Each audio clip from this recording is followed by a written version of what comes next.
All right? Barakatah Yahweh, Barakatah Yahweh Shai, Barakatah Yahweh, Barakatah Yahweh Shai.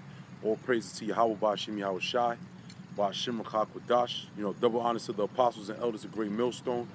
Shalom to the elect. Yahweh is the name of the Heavenly Fathers. Yeah, Ba'ashim, which means in the name of Yahweh Shai, which means the only begotten Son. All right, the name of the only begotten Son that was sent to die for the children of Israel, and the children of Israel only. Okay, by Hashem Rakha Kwadash, which means what? In the name of the Holy Spirit, which represents the Spirit of truth. All right, and just doing like a quick, this is going to be kind of like an impromptu, I guess you can call it, on the fly kind of thing, to where, today is so-called Columbus Day, and just gotta basically bring out the truth about Columbus, man, because Columbus, okay, he was the start of the downfall of our people. All right, the so-called North American Indians. No, not the North American Indians, because he never reached America. Okay, but more so the island is known today as Hispaniola, which you had Arawaks there. Okay, mainly from the tribe of Simeon.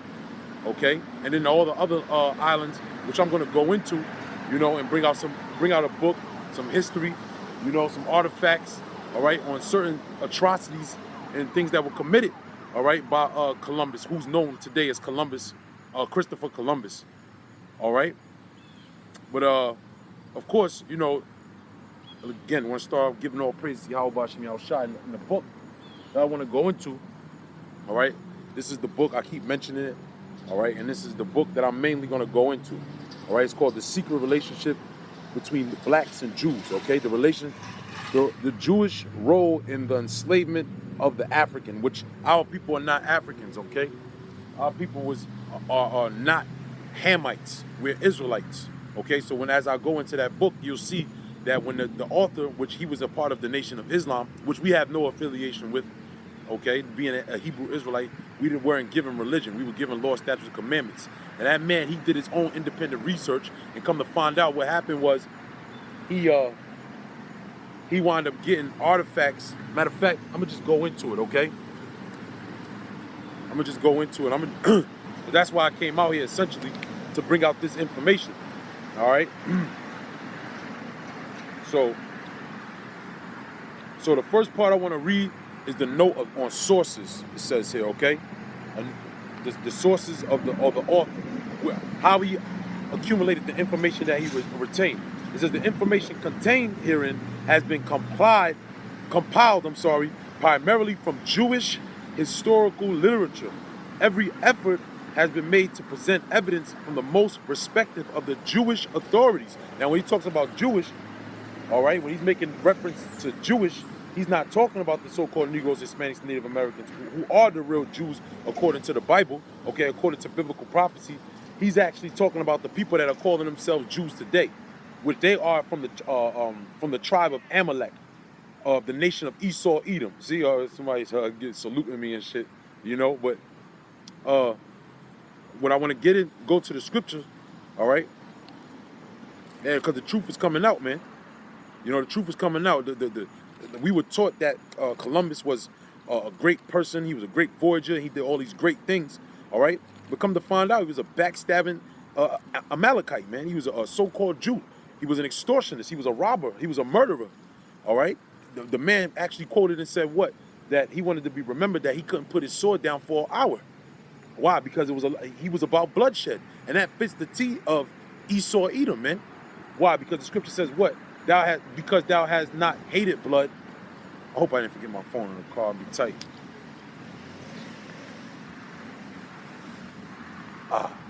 Yeah, I got him. Cool. I want to look that scripture up. All right. But the first scripture I want to get, all right, it says, this is Revelation chapter 2. I'm sorry, I'm at 3, verse 9. Behold, I will make them of the synagogue of Satan, which say they are Jews and are not. Okay. But do lie. Behold, I will make them to come and worship before thy feet, and to know that I have loved thee. So there's a people on earth today that's calling themselves Jews and are not, according to the Bible, okay? And that scripture I want to get. I didn't come out really with a lot of scriptures. I just plan on going through the spirit and just bringing out whatever, information that's in the book that I have, All right.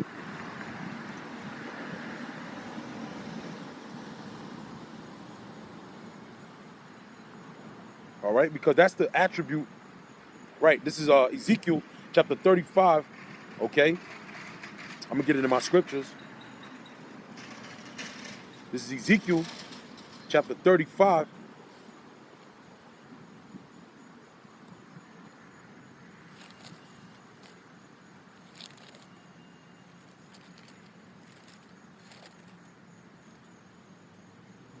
Yep, I'm going to start from the top. It says, moreover, the word of the Lord came unto me, saying, Son of man, set thy face against Mount Seir. Who's Mount Seir? Mount Shiar, okay, which basically means hairy, okay? Mount Seir, who dwelled in Mount Seir? Esau, Edom, okay? It says what? It says, and prophesy against it, right? And that's what we do. We go out into the highways and the hedges, we make the videos, and do what? We speak up against, we say what the judgment is before it comes about Esau, Edom. Okay, it says what? And say unto it, thus saith the Lord power, behold, O Mount Seir, I am against thee, and I will stretch out my hand against thee, and I will make thee most desolate. I will lay thy cities waste, and thou shalt be desolate, and thou shalt know that I am the Lord. Because thou hast, it is the point, because thou hast had a perpetual hatred, and hast shed the blood of the children of Israel, the force of the sword, in the time of their calamity, in the time that their iniquity had an end. Therefore, as I live, saith the Lord power, I will prepare thee unto blood, and blood shall pursue thee. Sith thou hast not hated blood, even blood shall pursue thee. And right, and that's the point, because Cristobal Colon, all right, as I'm gonna go into, all right, which was a so-called Jew, a Amalekite, all right, he didn't hate blood.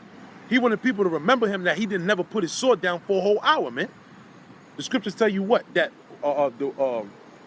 let me get it. All right, this is Micah. All right, Micah chapter 2.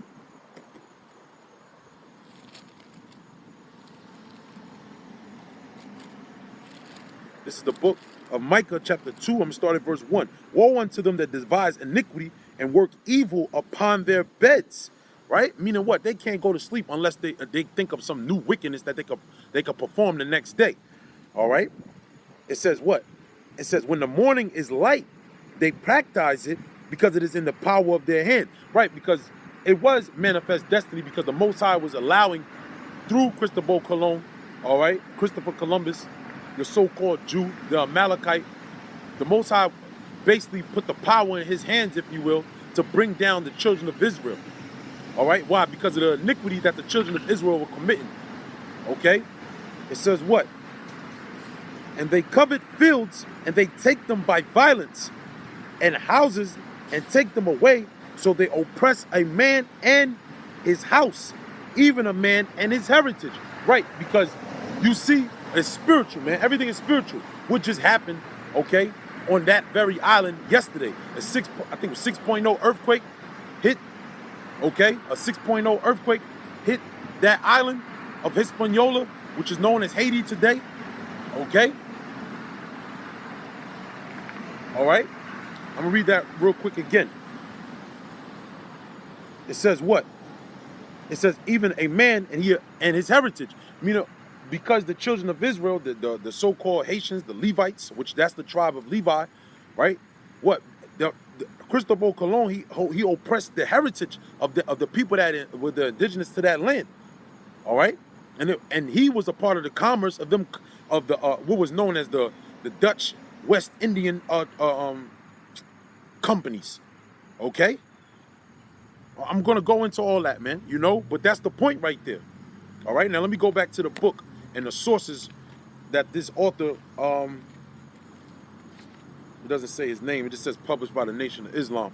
Okay, it says what? It says the information contained herein has been compiled primarily from Jewish historical literature.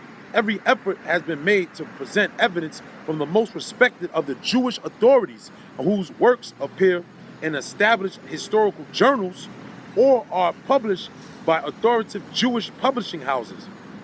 A substantial body of evidence that supports the findings herein was excluded by the editors and to be and deemed to be from sources considered anti-Semitic and or anti-Jewish, which that's a bunch of bullshit for it to be anti-Semitic. The people that actually wrote the book, all right, who compiled the actual history were Semitic themselves, which the word Semitic goes back to the man named Shem, which was one of the sons of Noah. So if you come from Shem, all right, you come from that line, then you are indeed Semitic or Shemitic, all right? So it's impossible for them to be anti-Semitic. And in fact, they're exalting Shem in that aspect, all right? So, because the people that were calling themselves of the Nation of Islam, they were really Hebrew Israelites, but they were just confused themselves, all right? Now, I'm going to go into this, all right? It says, the introduction. Throughout history, Jews have faced charges of economic exploitation of Gentile communities. And he says Gentile, he's talking about the other nations, okay? The people that are outside the so-called Jews today, all right? It says what? It says face charges of economic exploitation of Gentile communities around the world. Indeed, no single group of people has faced blanket expulsion in so many places around the world as frequently as have the Jews. The pattern and the charges are familiar. Monopolization, usury, sharp practices, all right, or practices, same thing which was mentioned in Micah the 2nd chapter, right? Selling of cheap goods, frequent bankruptcies, etc., etc. All such claims seem to preface the expulsion orders and are vigorously denied both by those charged and by Jewish writers of history. Right, because that's what the devil does, man. He whitewashes things. When people make accusations against him, he finds some way to smear it. Just like how you have, you know, basically the whole movement of the Israelites waking up to the fact that they're Israel, okay? The so-called Negroes, Hispanics, and Native Americans, now it's trying to be equated with black extremists. Why? Because they're trying to whitewash that history, all right? By trying to demonize the accusers, all right? It says what? It says, but this is not the only charge that is made against Jews. Jews have been conclusively linked to the greatest criminal endeavor even undertaken against an entire race of people, a crime against humanity. And that's what they say now. And that's why the so-called Jews today, they get reparations because of so-called crimes against humanity during the so-called Holocaust. Would you have Jews coming out today, all right, talking about how the Holocaust, either they say, what, it never happened, or what else are they coming out and saying? That Hitler was himself a so-called Jew, all right? Which was all it was all a mask or a makeup, okay? It was all just to stir up more war, man. And also, too, mainly to get those so-called Jews, all right, in the land of Israel today through what's known as the Balfour Declaration, all right? There was actually, when you go into the records and in the history, there was actually already attempts for the so-called Jews to go into that land prior to the Holocaust. So they needed to make something up, all right, to stir up the minds of the people. And that's what the devil does. The scripture says what? That the earth is given into the hand of the wicked. He covered the faces of the judges thereof. All right? So, and within that, he's encompassed the power. Oh, shit. That's a brother from the Baltimore camp. You know, he said within that, I believe that was him. He's in Taza Warrior. Within that, you know, within that, he's encompassed and closed the minds of the people and warped the minds of the people. Okay? It says what? It says a crime against humanity. It says the Black African Holocaust, which we're not black. Again, once again, we're not from Africa. We're not Hamites. All right? It says they were participants in kidnapping and forcible exploitation of millions of black African citizens, the tribe of Judah, the tribe of Benjamin, the tribe of Levi, right? It says into a wretched and inhumane life of bondage for the financial benefit of Jews, right? And even when you go into this book, okay? Matter of fact, let me put my sword down, all right? Because I want to get some information up in here, man. Because it explains, man, how did Wall Street become Wall Street? The first stock on Wall Street was fucking slaves. And who are the main investors in the stocks, in the trades over on Wall Street? It's the so-called Jews. Okay? It's the so-called Jews, Shalom. All right? They're the main ones that benefit financially in the stock market. And the first stock here in the shores of America and on the shores of the Western Hemisphere was what? It was slaves. Okay?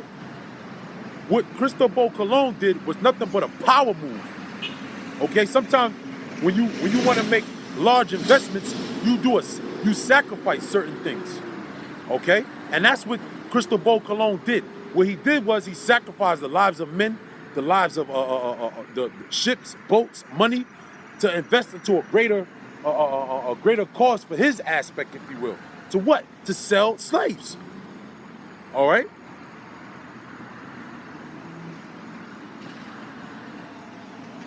It says what? The effects of this unspeakable tragedy are still being felt among the peoples of the world at this very hour. That's right, because along with the slave trade, what did they do? They distorted the minds of the people psychologically, which essentially psychologically represents spirituality, man. Okay, when you damage a man's psyche, when you damage a people's heritage, like the scripture says, you damage their spirituality. They don't know how to search back to Heavenly Father, and that's what Esau Edom's goal was to do. It was to distort our minds, right? That's what is that? Let me get that real quick. That's Psalms 83. To make the remembrance, okay, of Israel no more. Because what's the remembrance of Israel? The monument of Israel. Yahweh by Hashem Yahweh Shai. So if we didn't know who we were, we didn't know how to search our God. Therefore, it damaged our psyche. All right? This is Psalms 83. All right? In a minute, I'm going to put my brace on, man. Back is killing me. It says, keep not, Psalms 83:1, keep not thou silence, O power, hold not thy peace, and be not still, O power, for lo, thine enemies make a tumult against thy enemies make a tumult, and they that hate thee have lifted up the head.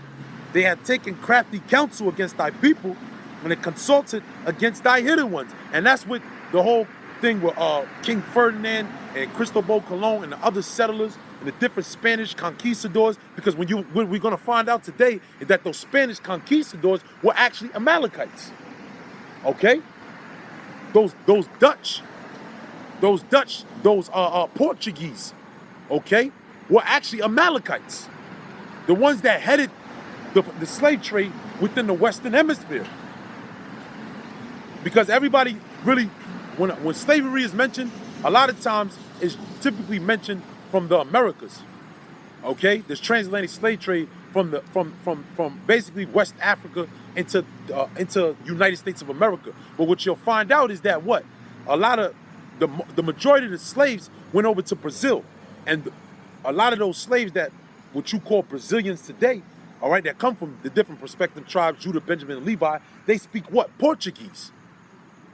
Okay? They speak Spanish down there in South America.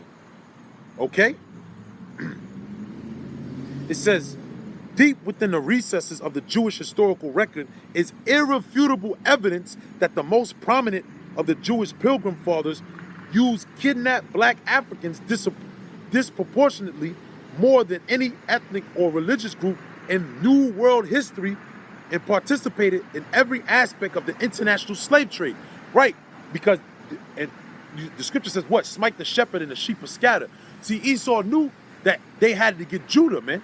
They had to get the so-called Negroes to really bring down the tribes, man. Why? Because the scripture says what? The Lord shall go forth out of Jerusalem. When you see where the temple was, where the courts were, where the top officers of Israel was, it was in Jerusalem. Okay? And the remnants of those people were in West Africa during this time. And Esau Edom knew that, man. Okay? So that's why the biggest atrocity was from those so-called Africans.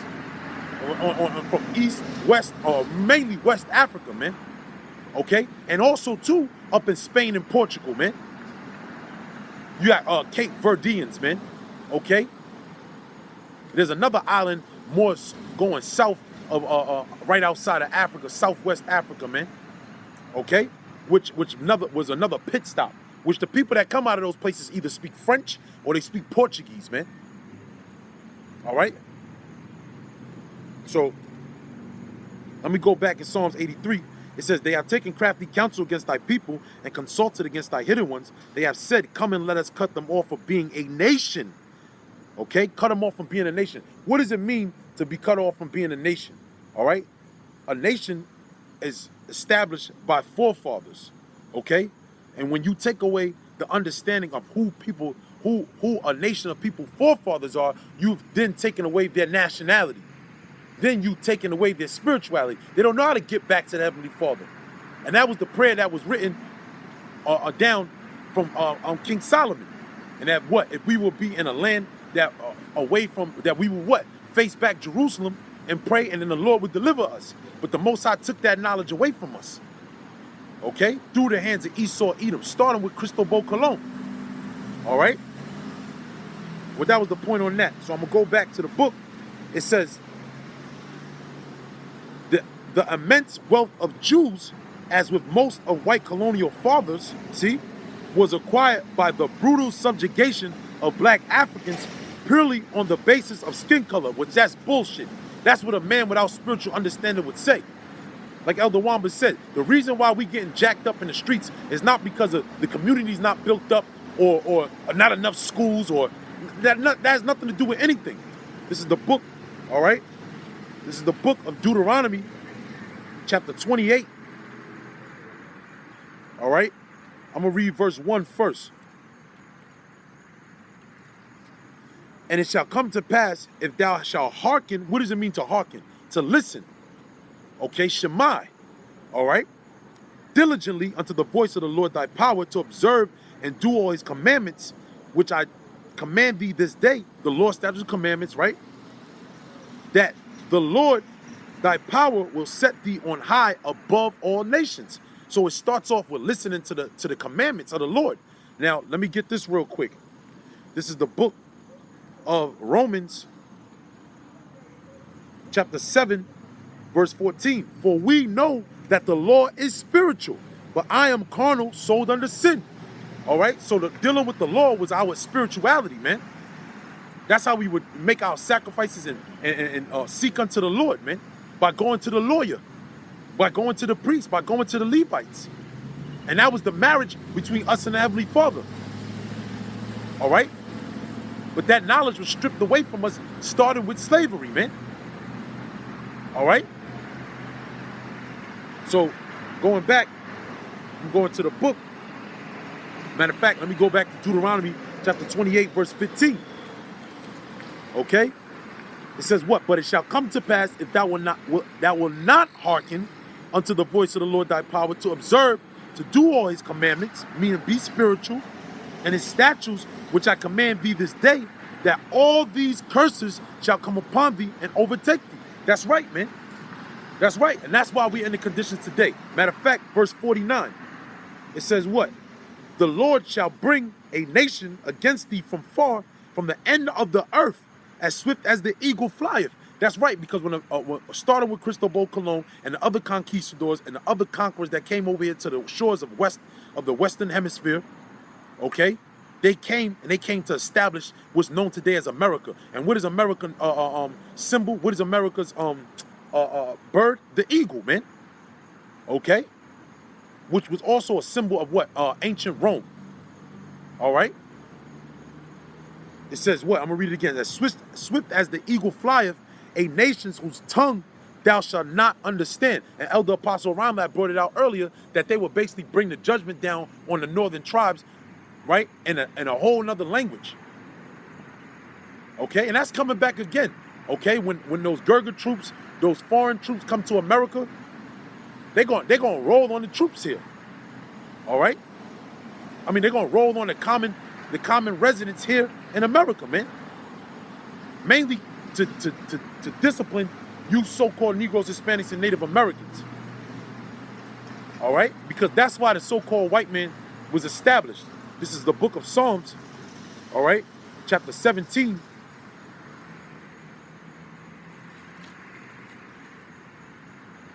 Verse 10. They are enclosed in their own fat, talking about the so-called white man. With their mouth, they speak proudly. They have now compassed us in our steps. They have set their eyes bowing down to the earth, like as a lion that is greedy of his prey. And that's how they moved on us, man. They moved on us like a lion. All right? Because what has happened? A lion humbles himself, quote unquote, by getting low. All right? And hiding within the bushes. It's called pouncing. They don't just strike immediately. They don't just come out of nowhere and strike. Okay? They plot. They get sneaky. And then when they see the weakness of their target, of their prey, that's when they jump on that. That's when they devour their prey, man, or their victim. And that's how the so-called white man did. Why? Because he spoke peaceable words unto our people, man. All right. Matter of fact, let me jump. I'm gonna jump into a little more into the book. Okay. No. Let me finish this in Psalm 17. Right. It says, "Arise." No. It says, "Like as a lion that is greedy of his prey, and as it were a young lion lurking in secret places." All right? Because a part of Columbus coming over here, he was doing what? He was establishing the New World Order, right? That was already being implemented in Europe. Okay? By the different, monarchs. All right? And what's the proof of that? Because when they actually conquered America, right, and established what, if I'm not mistaken, it was the Declaration of Independence, and they won their liberation and all that. The French sent them a gift of Lady Liberty, man, which basically represents Babylon the Great. It represents the establishment of the New World, the illuminated ones, man. That's why she's holding that torch in her hand. Okay? It says, "Arise, O Lord, disappoint him, cast him down, deliver my soul from the wicked, which is thy sword." So the Most High's sword, or his whipping stick, if you will, okay, is Esau Edom. All right? Starting with you Amalekites, man. Because they're the ones that put the most hell on our people, even when you go into the court system. That's how you know it was. They were the main ones to establish it, because they're the ones that run the court system. They're the top lawyers. They're the top judges. Okay. Now to go back into the book, right? It says, "Now compiled for the first time, the Jewish sources reveal the extent of their complicity in black slavery in the most graphic of terms." All right? It says, "Until now, facts herein were known only to a few," which that's true. This book was written in like 1991, 1992, but have always assumed that the relationship between blacks and Jews have mutually supportive, friendly, and fruitful. Two suffering people bonding to overcome hatred and bigotry to achieve success. But history tells an altogether different story. This report will focus on the hidden history of blacks and Jews from the Jewish historical record. Rabbi Henry Cohen, author of the book Justice, makes a telling point. And this is what he says: "The parallels between Nazi terror and American slave trade are more startling than we may realize. When Negroes were brought from the heart of Africa to the American South, right, South America, 1/3 died en route to Africa, to the African coast, and 1/3 died in the suffocating prisons on board ship. Once here, families were purposely broken up. Husbands, wives, and children forced to go their separate ways must be reminded of the death toll in the suffocating boxcars bound for Auschwitz, or of the tearing of the children from their mother's arms." Right, because there's different books and there's different movies and documentaries that the so-called Jews put together to basically equate themselves with the atrocities that happen to our people, for us to feel sorry for them and not look at them to point the finger. That's why when you're about in the sixth grade, and that's when you're about 12 years old, when you're becoming a man, you're becoming a woman, right? When you come into the fruit of your the flower of your age, man and woman, okay? When you get into 7th grade, 8th grade, that's when you start getting erected. You able to cash one in, if you know what I'm saying, right? But at that time, that's when you start to think for yourselves. And according to law, okay, even in the law, the Torah law, which they know, that's when you become responsible for your own actions. So therefore, you're able to think for yourself. But they tell you that you only become a man by the time you're 18. But they know that you become a man or a woman by the time you reach that puberty stage. And that's when they start to force into you what? Anne Frank. The Holocaust. That's when you start learning world history and World War II, and you got to sit down and watch documentaries on these people dying. All right? Why? And that's when they force it in you. A lot of people don't know, all right? I bet you could go and ask any commoner what was the reason that America went into World War II and fought Hitler. They can't tell you. In fact, Hitler waged war on America after he defeated the Russian Soviets. He was feeling himself. But although it was all set up, okay, we know it was all set up, what? For America to be the next rulers on earth during World War II. Okay? But their whole thing was to get everybody to look at these people as the chosen people, and everybody to feel sorry for these people. But these are the people at the head of all the atrocities, and mainly the atrocities of the real Hebrew Israelites, the so-called Negroes, Hispanics, and Native Americans. All right? Okay? So, yep. So I'm gonna go. This is the first part of the book. All right, again, this is the book, the secret relationship between blacks and Jews. All right, the Jewish role in the enslavement of the African, right? So this is the first chapter, because what I just read was the interlude, if you will. All right, or the introduction. It says throughout the history, it says Jews and the African slave trade. That's the name of this chapter. It says throughout the history of the practice, Jews have been involved in the purchase of sale of human beings. This fact is confirmed by their own scholars and historians.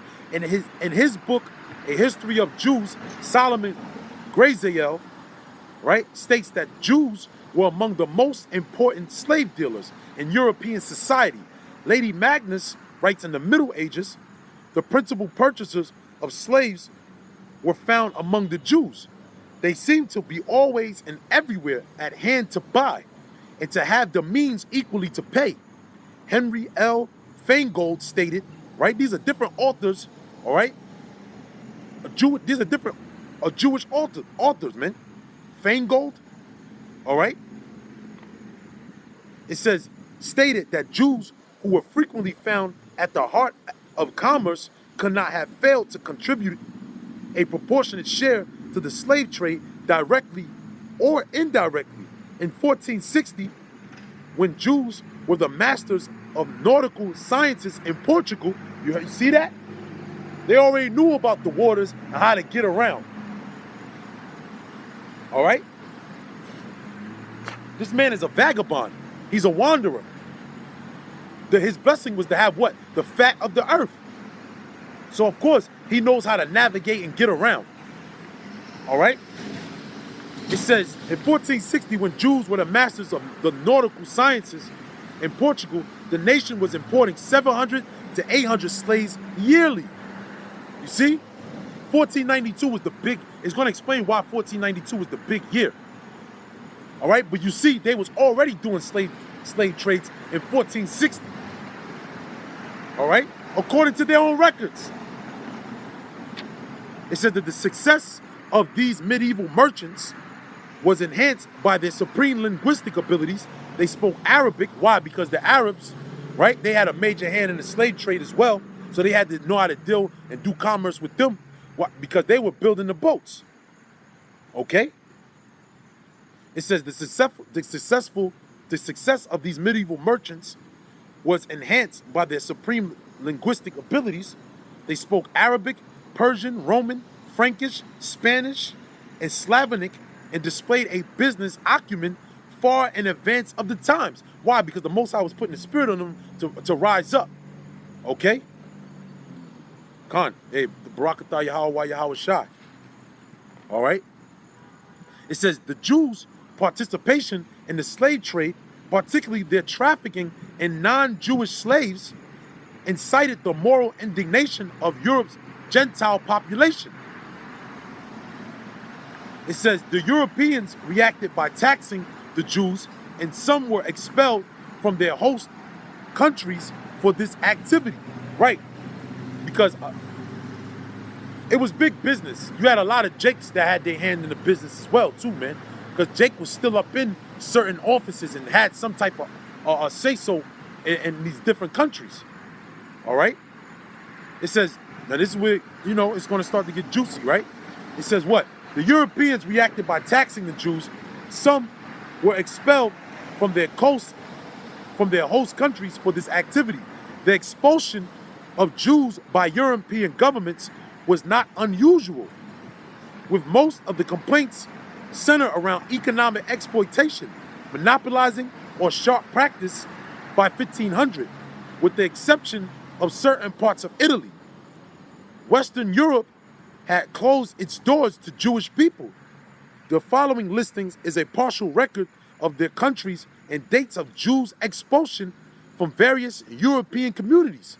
Right? Now, I'm going to show on the camera, okay?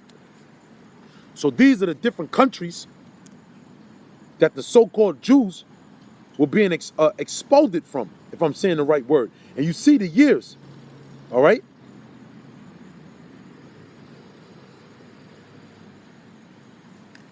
Okay? They've been in this business, man. It says over the next centuries, the centers of Jewish development moved into Western Hemisphere, where land and commercial opportunities provided the incentives for immigration. It makes no sense for a person to be poor to make a voyage from a year and a half of one place unto another. You already had to have money. And that's what these so-called Jews do. They walk around, they be over there. I remember growing up, you know, in the tri-state area, New York, New Jersey, and Connecticut. And what you see when you go on Park Avenue, Fifth Avenue, man, them so-called Jews be having all that money, be walking around with fucking t-shirts and shorts and loafers on and shit, man. Driving fucking some fucking Dodge Intrepid or something, man. They don't be driving Benzes and Lexuses and shit like that. You do have those, right? But for the most part, they live low. They play like they poor, man. Yeah. Yup, Highland Park. That's right. I grew up in the same town as this brother, man. You know, the same neighborhood. That's right. Highland Park in New Jersey, man.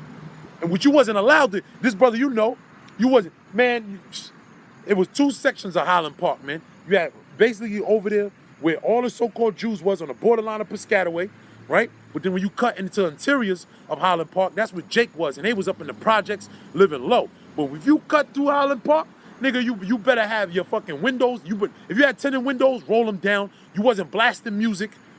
You wasn't just lollygagging through Highland Park. They was locking niggas up left and right in Highland Park. Highland Park was not no place where people would just be able to you can't just walk through there as a Jake, man. Why? Because they protecting them Jews in there, man. And they got money in there. But they own all the businesses up and down that street. That's Route 27. I remember, man. Yeah, don't be there past 6, man.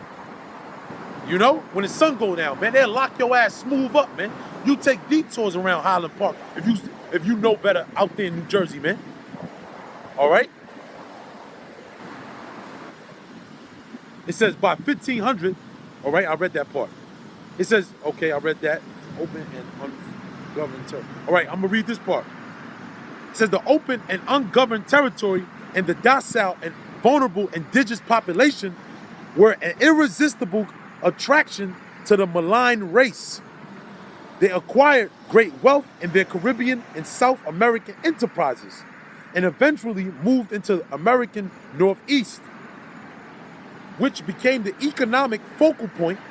It started with the forced expulsion of the Jews from Spanish Empire and with the early explorer and discoverer of America, quote unquote, Christopher Columbus. Right?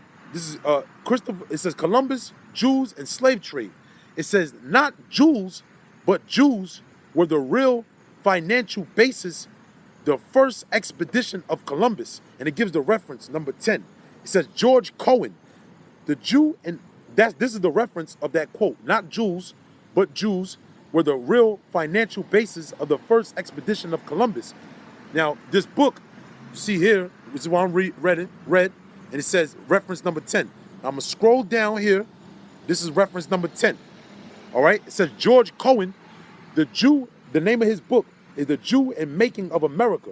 You have Boston, Knights of Columbus, Stratford, Connecticut, 1924, page 33. These are your artifacts. This is your history. It says, Apostle Ramad brought the same information out earlier. On August 2nd, 1492, more than 300,000 Jews were expelled from Spain, ending their 5-century involvement in the black hostage trade in the region. In fact, the Spanish Jews amassed large fortunes dealing in Christian slaves and became quite prominent within Spain's hierarchy. All right? Because when you go into the movie, not the movie, or the series, or the series, the Borgias, when you do the research on the Borgias, they were ruling during this time, man, right? And they were exploded, or right, if I'm saying the right word, they were basically kicked out of Spain. They were from Spain, and they were so-called Jews. They were Amalekites, man. Okay? It says what? Is they have obtained the most important offices and positions of truth in the cabinets. In positions of trust in the cabinets and counting houses of the rulers. It had maintained great influence over the regional trade, causing many to believe that the Jews exercised an unhealthy domination over the economy of the region. The rulers were convinced. This is all referenced. All this is referenced. I'll read some. Seymour B. Liebman. Okay? The Jews in New Spain. Right? It says Harry L. Golden and Martin Rywell. Jews in American History. Okay? This is what they're saying. The rulers were convinced enough to order all Jews to either convert to Christianity or leave Spain, right? Because they had to hide them. They started to have to hide themselves, right? It says the Moranos, the secret Jews. The Moranos were those compulsory converted Jews and their descendants who outwardly became Christians but secretly continued to meet in the synagogue, celebrated feast days, and observed the Jewish Sabbath. Right? Because a part of the so-called Jews getting into power, right?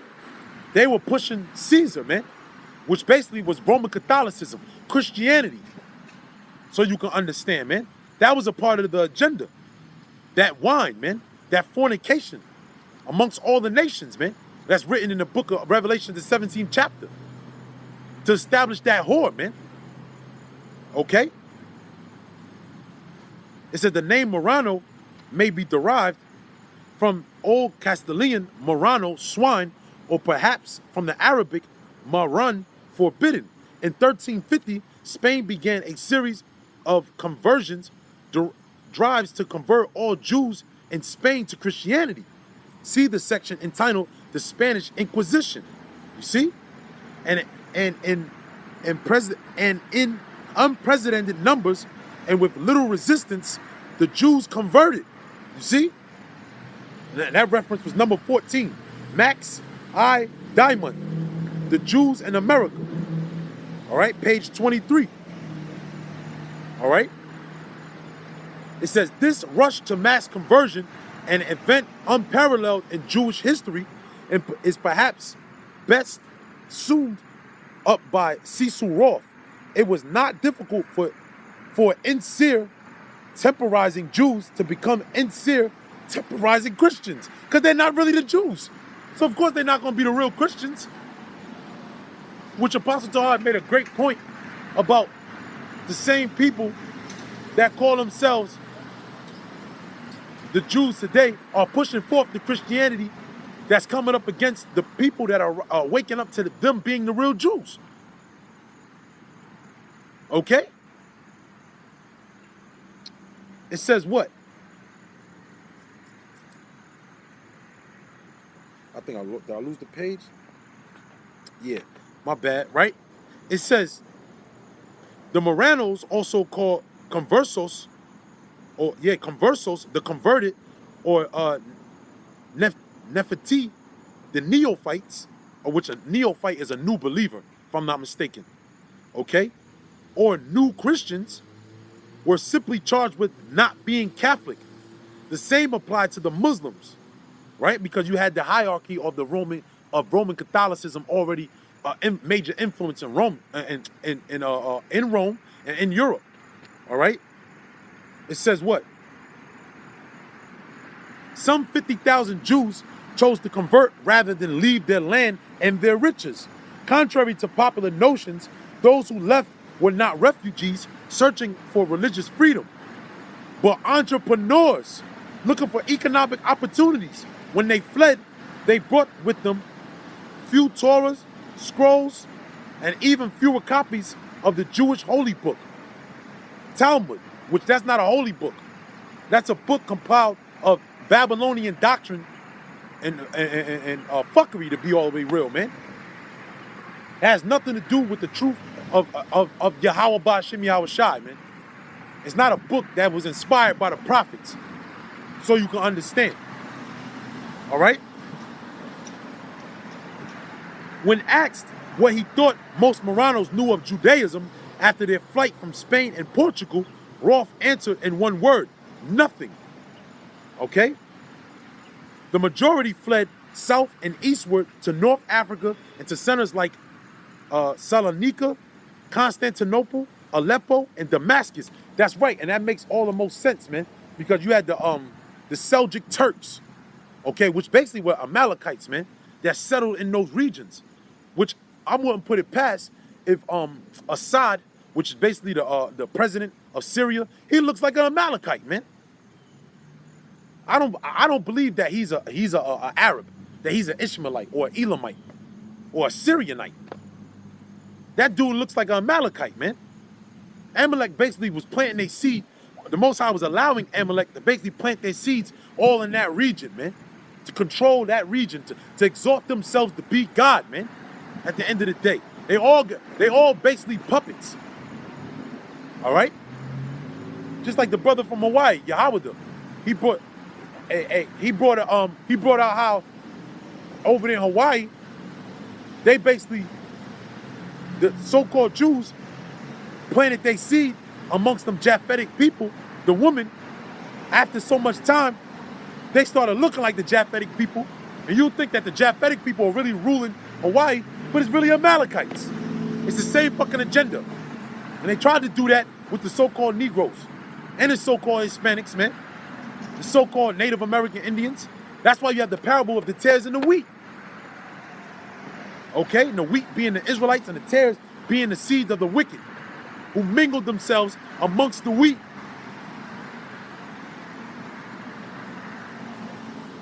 Just like Cain. What was Cain's objective? To hide himself amongst the other nations. Same thing with Esau Edom. His agenda was to do what? To hide himself amongst the other nations. All right? I keep losing my page. Okay? It says what? It says what? They fled into Aleppo and Damascus, and while others sought and found refuge in the Netherlands, right, where they established Jewish established synagogues, schools, cemeteries, and high level of wealth and culture, most escaped with considerable sums of money. though scattered through the globe by political, economic, and religious circumstances, they would reunite later in an unholy coalition of kidnappers and slave makers. So basically, they separated, ran, and then regrouped. All right? The day after the Spanish expulsion, Christopher Columbus, whose actual name was Cristobal Colon, all right, where it's highlighted in the pink, all right, took a group of Jewish refugees with him to the New World. Queen Isabella signed both. I'm sorry, just so you can know, because I want to bring this point out as well. It says the reference on this one is number 22.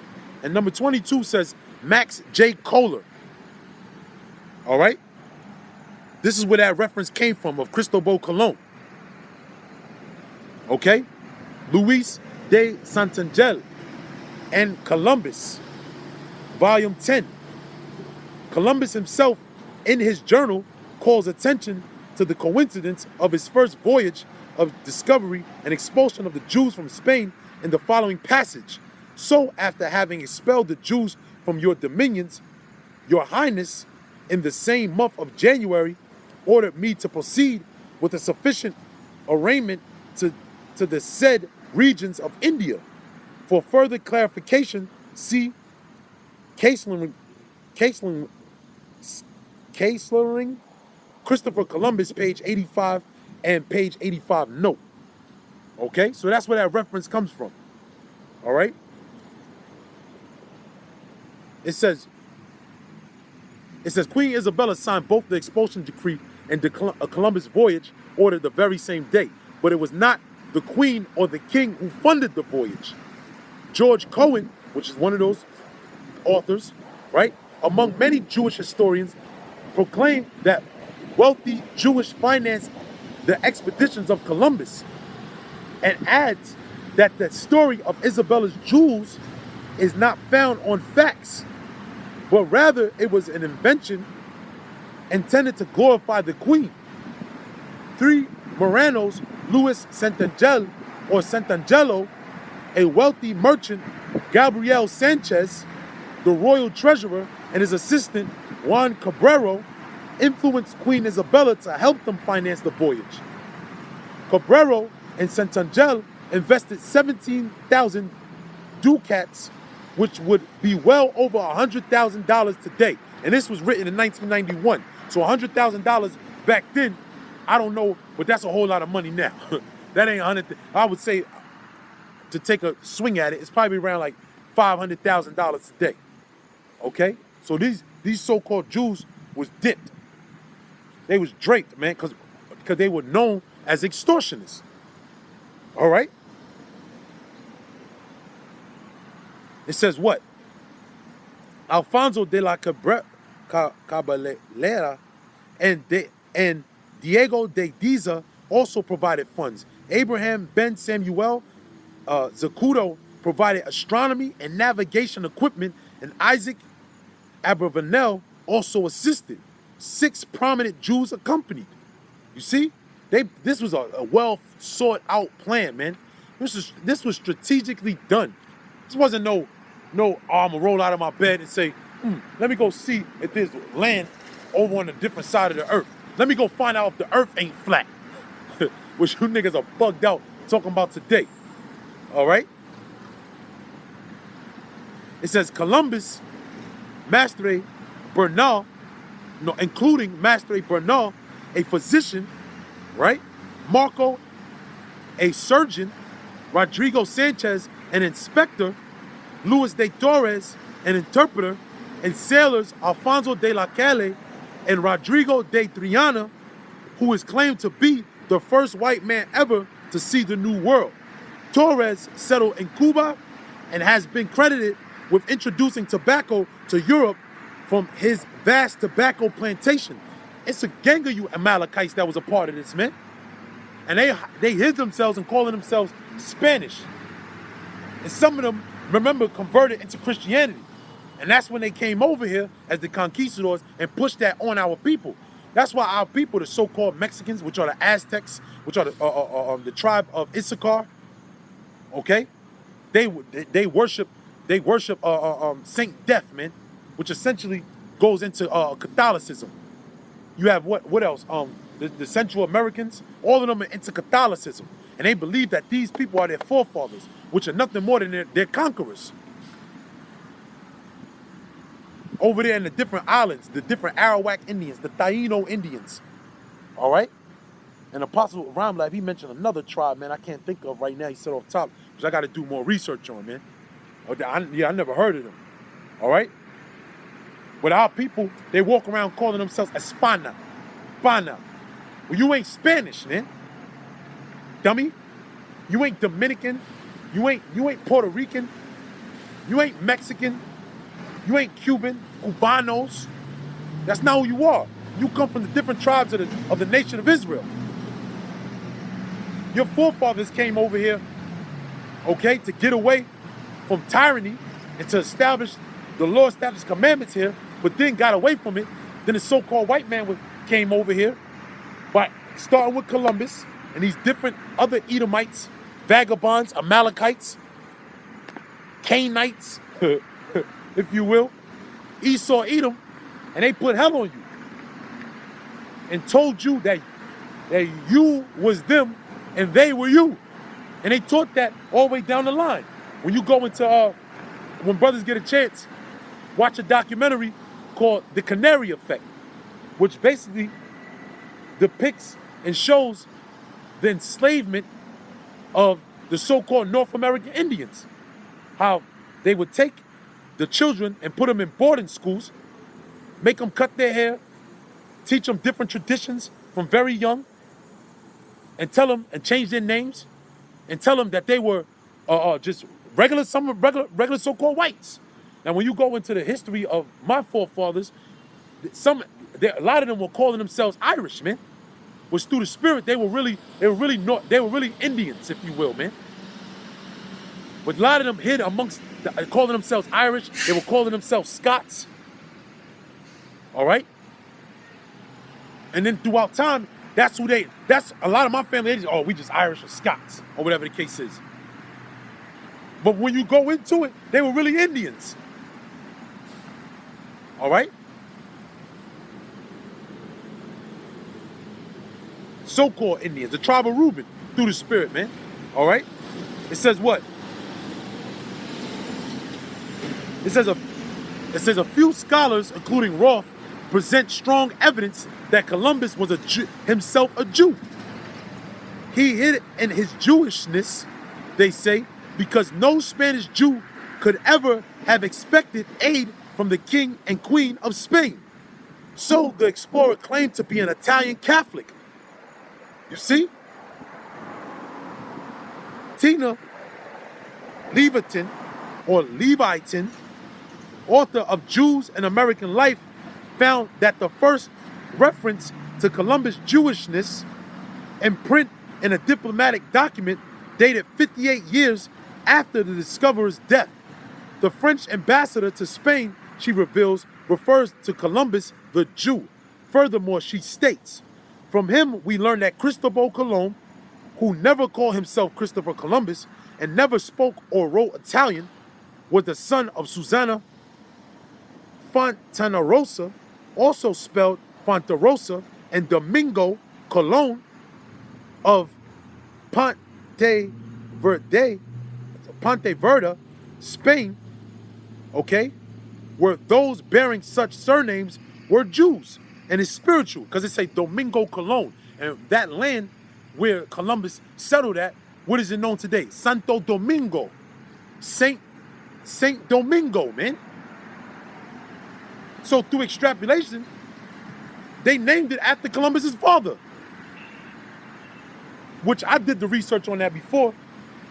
When you go into it, they say that Santo Domingo was basically one of the hierarchy of the clergy of the papistry, if you will. It's called, man. The order of the Roman Catholicism, the Pope, And you got different cardinals, man. When you go into Santo Domingo, all right, who he was, which is the capital of the Dominican Republic. All right? It says, I'm gonna keep going. It says, letters written by him to strangers have the customary X at the top of the indicate the faith of the writer, but of the 13 letters written to his son, only one bears an X. And that letter was meant to be shown to the king of Spain. The others have in the place of the X a sign that looks like the Hebrew characters B and H, or Ba or Ha, okay? Initials used by religious Jews, meaning in Hebrew, with the help of God, all right? Harry L. Golden and Martin Rywell, authors of Jewish and American history, their contribution to the United States of America are quite insistent about the Jewishness of Columbus. They cite where Ferdinand Columbus' son writes that his father progenitors were of the blood royal of Jerusalem. In Columbus's words, for when all is done, David, that most prudent king, was first the shepherd and afterwards chosen king of Jerusalem, and I am a servant of that same Lord who raised him to such a dignity. So Columbus, out of his God-forsaken bastard mouth, believed that he was of the line of King David. All right? It says, and I am a servant of that same Lord who raised him to such dignity. One Jewish author insists that all existing portraits of the discoverer gave him a Jewish cast of countenance. Another claimed that the certain soft-heartedness in Columbus is a Jewish trait. His lineage also pointed to Jewish roots. His mother's maiden name was Susanna Fonterosa, daughter of Jacob, granddaughter of Abraham, and a Jewess. His father, Domingo Colom, was a map seller. Did not Columbus write the king of Spain that his ancestors were interested in maps? There you go. All right? And that's reference number 37, Golden and Rywell, page 7. Cite the works of Celso G. de la Riga, Geographical Society of Madrid, 1898, and Henry Vignard, American Historical Review. Okay? It says Christopher Columbus was an experienced sailor long before his infamous voyage west. Sir Arthur helps write that in the course of his letters, Columbus speaks after the fashion of practiced slave dealer. In fact, in 1498, his 5-ship expedition brought 600 Indians to Spain as slaves. And they show you that, well, they show you a portion of that, not exactly that account, but they show you that in the Bourgeois, man. You know? When you watch that series, I don't know if it's still on Netflix, but it's according to scholars, is historically accurate. 200 were given to the masters of the ships and 400 sold in Spain. Columbus employed slave labor in gold mining even before sailing to the New World.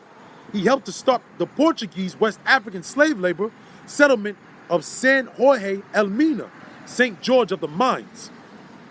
In present-day Ghana, formerly known as the Gold Coast, when the Spaniards found gold in the New World, reports Eric Rosenthal, that's a so-called Jew, in his book Gold, Gold, Gold, the Johannesburg Gold Rush they started. You see? So Columbus actually helped the Portuguese and their gold rush here on the Western Hemisphere. And also going into Ghana, man. All right? It said, this is the statement from Eric Rosenthal. It says, on a gold hunt of such intensity that the natives came to believe that the white men suffer from some disease curable only by the limitless application of this metal. See, they were into the elements, man. When Columbus discovered that apart from some poor alluvial deposits, the gold simply did not exist, he forced the harmless Indians, aborigines, into slavery. See? You see that? Matter of fact, with my highlight, I gotta highlight that. Because motherfuckers like to say that the northern tribes over here didn't suffer slavery, man. You bugged out niggas. You them same Jews, all right? You them same Israelites that put hell on the northern kingdom, man. You coming back today saying that same fuckery. Okay? Give me 1 second.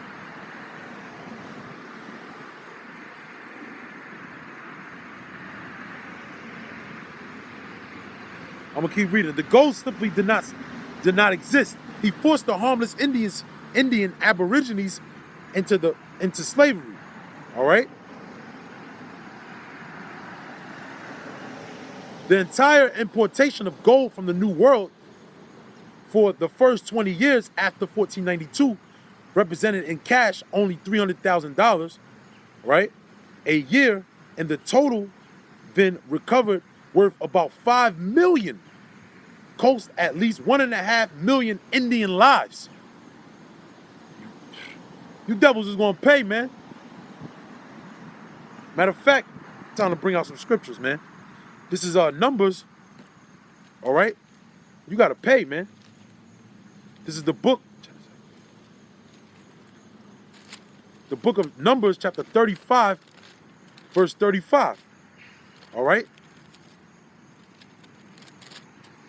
It says, whoa, Numbers 35, okay, my bad. No.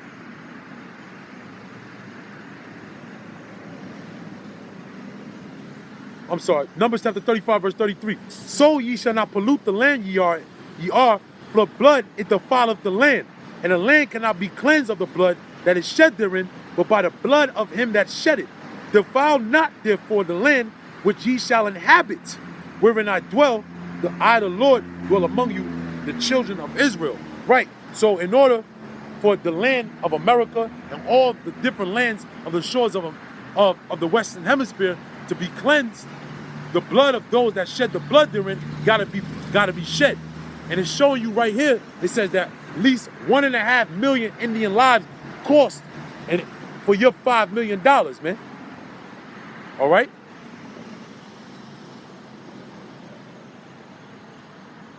It says Columbus was anything but a blessing to the New World. The Europeans, led by Columbus, brought unprecedented brutality of the West, leaving the remains of whole communities of red people, so to speak, in their wake. On Hispaniola, Columbus found gold and a docile Arawak population, which the word docile just basically means ready to learn. They came up humble. Okay?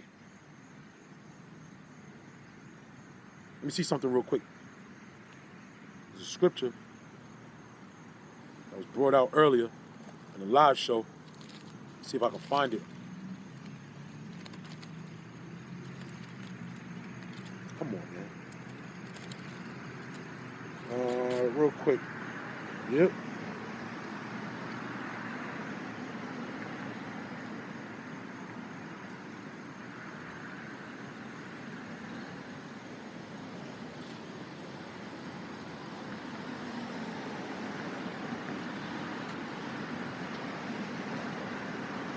You know what? I'll just get this. This is Psalms chapter 55, verse 20, because that goes right with it as well. I couldn't find the scripture that I was thinking of.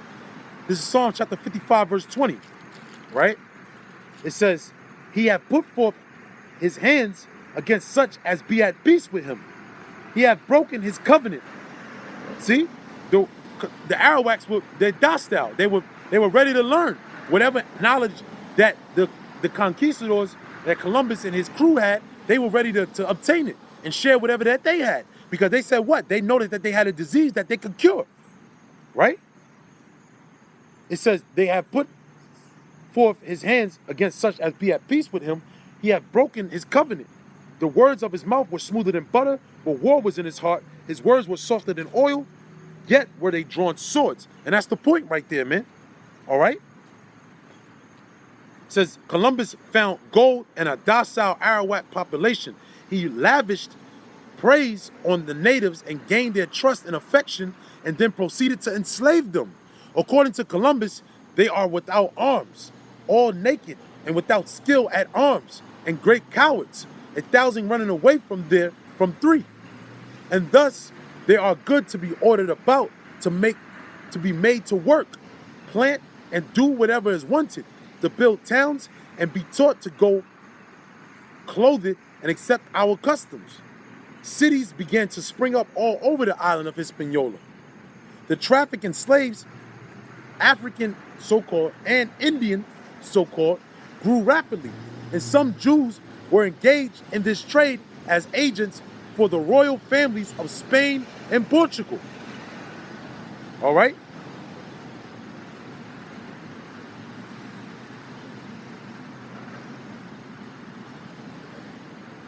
Man, this book, you can go on and on and on with this book, man. All right? Give me 1 second. I want to see if I can find something, because that's the last it talks about on Columbus. Well, then again, I'm sorry. This is the Jews in slavery in colonial South America and the Caribbean. It said the Jewish Caribbean presence began in earnest with Columbus' initial foray into the region. With these early Jewish colonists, the economic motivation for the exploitation of millions of black Africans, so to speak, was introduced to the Western Hemisphere. The strategy seemed simple enough. Wealth would be amassed through a plantation economy driven by sugarcane. Okay? That's pretty much it on that. All right? But yeah, man. So Columbus, he was basically the one, if you will, to head the voyage of the Spanish, so-called Spanish conquistadors and the Portuguese, which they themselves were so-called Jews. Some of them, you know, you had some of them that were so-called Jews. You had some of them that were just regular Edomites. So you had Amalek, which is the head of the tribe, okay? But then you got the rest of the different tribes of Esau Edom, man. The different dukes of Esau Edom. All right? This is the book of Genesis, chapter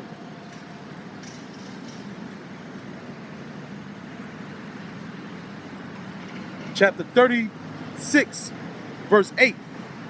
Thus dwelt Esau in Mount Seir. Esau is Edom. And these are the generations of Esau and the father of Edom, the Edomites in Mount Seir.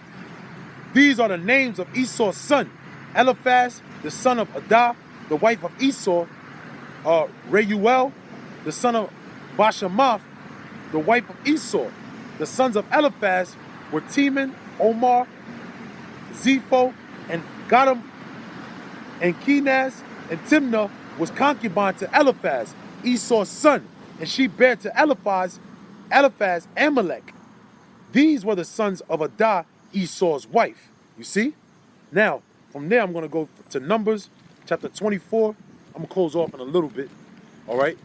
Numbers, chapter 24 and 20. And when he looked on Amalek, he took up his parable and said, Amalek was the first of the nations, but his latter end shall be that he perish forever. I got to start up higher. Verse 17. I shall see him, but not now. I shall behold him, but not nigh. There shall come a star out of Jacob, and a scepter shall rise out of Israel, and shall smite the corners of Moab, and destroy all the children of Sheth. And Edom shall be a possession. Seir also shall be a possession for his enemies, and Israel shall do violently. See, because Israel, our people, matter of fact, let me get that real quick. This is the book of Genesis. All right? The book of Genesis, chapter 49. Okay? Chapter 49 and verse 19. Gad, a troop shall overcome him. Who's Gad? The so-called North American Indians, man. All right? Which also some of them dwelt in the different islands of what you know today as Puerto Rico, Dominican Republic, Haiti, Bermuda, the Virgin Islands. You got a lot of Gadites that dwell down there too, man. Okay? Reubenites as well. Right? So it says, Gad, a troop shall overcome him, but he shall overcome at the last. All right? So let's go back. Numbers chapter 24 and 18. And Edom shall be a possession, right? Also, Seir also shall be a possession for his enemies, and Israel shall do valiantly. Out of Jacob shall come that shall have dominion, and shall destroy him that remaineth of the city. And when he looked on Amalek, he took up a parable and said, Amalek was the first of the nations, but his latter end shall be that he perish forever. Because Amalek was that nation that rose up against the northern tribes. But guess what? At the end, our people are going to overcome at the last. The so-called Negroes, Hispanics, and Native Americans. 12,000 men out of each one of those tribes. That's how the overcoming is going to happen. And it's all spiritual. Why? Because, let's get it. This is Revelation. All right? They didn't sleep with the woman, man. All right? Because when Esau, Edom, Amalek, his whole agenda was to spiritually, if he didn't damage, if he wasn't to physically take away the seed of Israel, he was going to spiritually implant his seed, which is the image of the beast, which revolves around what? Christianity. You just being a fucking slave. And the Jews over there in the land of Israel, they're the ones that reap all the benefits, get all the welfare. All right? And we gotta look up to them. But because you just the follower of them, and they get the promises. You the Goyim. Right? But no, that's not what it is, man. This is Revelation chapter 14. All right? I'm gonna start from the top. And I looked, and lo, a lamb stood out of the mount of Zion, which is Yahushua Mashiach, the deliverer, the head of Jacob, the King of kings, Lord of lords. And with him 144,000 having his father's name written in their foreheads. See? Because that's what the whole marking is being done right now. You got men that are waking up to the knowledge of Yahweh Ba'ashim Yahushai. And I heard a voice from heaven as the voice of many waters, and as the voice of a great thunder, and I heard the voice of harpers harping with their harps. And they sung as it were a new song before the throne, and before the four beasts and the elders, and no man could learn that song but the 144,000 which were redeemed from the earth. And that song is basically this doctrine, the doctrine of truth that comes with the spirit of Yahweh Ba'ashim Yahushai, Ba'ashim Rakah Kodash, in the name of the Holy Spirit. Okay? It says what? These are they which were not defiled with women, for they are virgins. And this is going to, the virgin is what? Them being still pure, not dealing with the other philosophies, okay? Mainly the harlot of America. That's why the scripture says what? Arise ye, depart, for this is not your rest. What is a woman represent rest? All right? The philosophy of Christianity is to uphold America and uphold democracy, which that's not a part of the Bible. It says what? These are which they which do not defile with women, but they are virgins. They are they which follow the Lamb whithersoever he goeth. These were redeemed from among men, being the first fruits unto the Most High and to the Lamb. And in their mouth was found no guile, for they are without fault before the throne of the Most High. And that's how they found pure. Because what did the scripture say? It's not what goes into a man that defiles him, but what which goes out of him. Because what? The mouth utters the thoughts of the mind. And the thoughts of the mind of the elect and 144,000 is what Yahweh Ba'ashim Yahushai wants. Okay? But Christopher Columbus, when he came here to the shores of America, it was to further establish the New World Order. And they knew about reincarnation. They knew about the times today. He might be back now. You know how you know that too? Because guess what? What I wanted kind of to show, was just a part of it, is what? That this is nothing but an Egyptian obelisk, man. And this is the monument, okay? This sign here, which I'll read real quick.